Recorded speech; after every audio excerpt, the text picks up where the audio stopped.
Techlinked number 345. Yeah. Alright guys, you better watch this entire video right now, otherwise...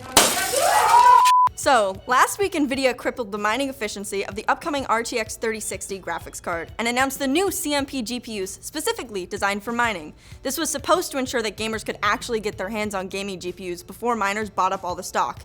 And that would have been a smart move if it wasn't actually a really dumb move. Because a YouTuber named CryptoLeo has already shown that the 3060 can still mine cryptocurrency and make a profit. I'm shocked! Nvidia's unhackable limiter only kicks in when it detects the 3060 is being used to mine Ethereum, but it does jack squat when mining other crypto coins like... No! They were like one of three. Got it. Like Octopus and Cortex, which honestly sounds like they'd be way more fun to mine anyway. And miners know this because even though the 3060 is supposed to release tomorrow, the card is already showing up on secondhand markets all over the world where miners are buying them up. It's even more of a shame because this card looks like it will outperform both the RTX 2060 and 2070. That is, if anyone ever gets to game on it. Honestly, Nvidia, this plan was never going to work. But it's the thought that counts, and you were thinking about money, so this still sucks. Facebook will stop blocking Australian news content after Mark Zuckerberg personally talked with Australian Treasurer Josh Frydenberg, That's right. Friedenberg, Yep. who told reporters Facebook has refriended Australia. Aww. My heart. Boomers are adorable. You see, Australia was proposing legislation that would force tech giants to pay news publishers for linking to their articles, and Facebook responded in the mature adult way by throwing a tantrum and banning news posts by all Australian users and news outlets. The company says they've committed to spend at least $1 billion in the news industry over the next 3 years, while Google has made similar commitments with news publishers, so it looks like the Aussies might be backing off a bit. Get out of here!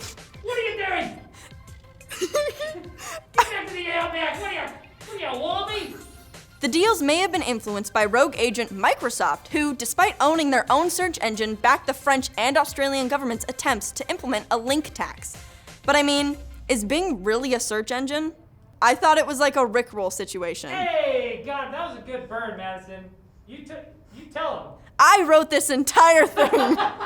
And Google is slowly being confronted with the realization that they maybe should have toned down their ambition for Stadia a little bit. A class action lawsuit has been filed against Google, id Software, and Bungie for misleading customers about Stadia's ability to run games at 4K and 60 FPS, because the 4K those games were running at was just upscaled from a lower resolution.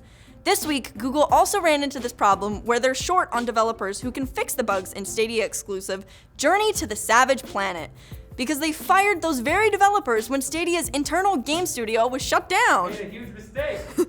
The bugs are patched now, but I feel like Stadia's still got some holes in the game plan. But if Stadia's done for, who will we depend on to make wild, unrealistic claims about the future of cloud gaming? Oh. Don't worry, Microsoft's got it covered. Recently telling GameRant that xCloud will enable gaming experiences that were previously impossible. Will I be able to play Halo Infinite on the Apple Watch? Then what's the point? No, the answer is no. You won't be able to do that. There's too much negative latency. Got it. Now it's time for Quick Bits, brought to you by Volta 2.0, the reliable single cable for all your devices. It supports charging and data transfer on basically anything with a USB port, plus it's magnetic and snag-proof, like that other magnetic connector standard that Apple killed years ago. Not a day goes by that I don't think of him. Volta has a 30-day money-back guarantee and lifetime warranty, so stop accidentally yanking your phone onto the floor by the cord when you flail your arms like I do multiple times a day, and check out the Volta 2.0 at the link below. You do that. Quick bits are definitely a thing. That's one thing I'm sure of.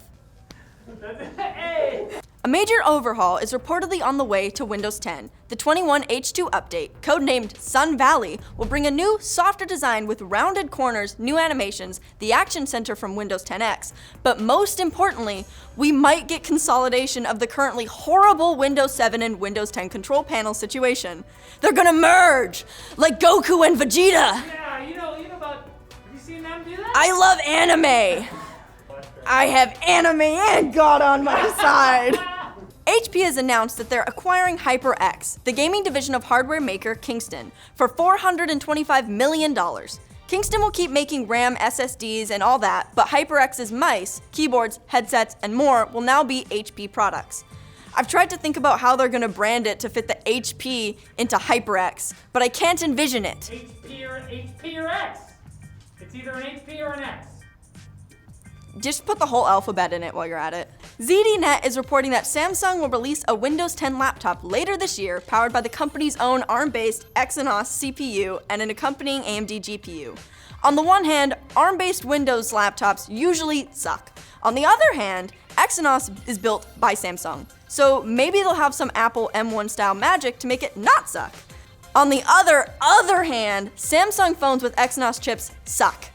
I guess you should buy a Chromebook. Fry's Electronics, a mainstay of PC builders and tech enthusiasts for decades, is shutting down all 30 of its American locations and going out of business. I actually didn't know that. Oh, you know about Fry's? I've been to Fry's Electronics. I haven't. They always were in really weird buildings. The one in like Arizona was in a pyramid. It was like a pyramid. I think it used to be a movie theater. It's being said that a mixture of consignment practices and the impact of the pandemic is responsible, but scattered reports also reference a hooded Jeff Bezos stabbing the back of the store with an Amazon Basics knife. So I think there's more to this story. I'm looking into it. And if you were hoping to give BioWare's ill-fated action RPG Anthem a shot for some ill-conceived reason, EA has shut down the game's development. No! The developers and fans were hoping for a No Man's Sky style makeover, but it's just not gonna happen. But if you're looking for another project to place your unrealistic hopes on, there's always Star Citizen. Oh, okay. I put in $1,500. Did you get it back? You should ask for a I refund. will eventually. It's the new stonk. There's no more stories, man. That's it. Gah. Okay, fine. But we'll be back on Friday for more tech news. But that's the last time. Not the last time. We're gonna keep making. I don't know where you came up with that. I said it the last time.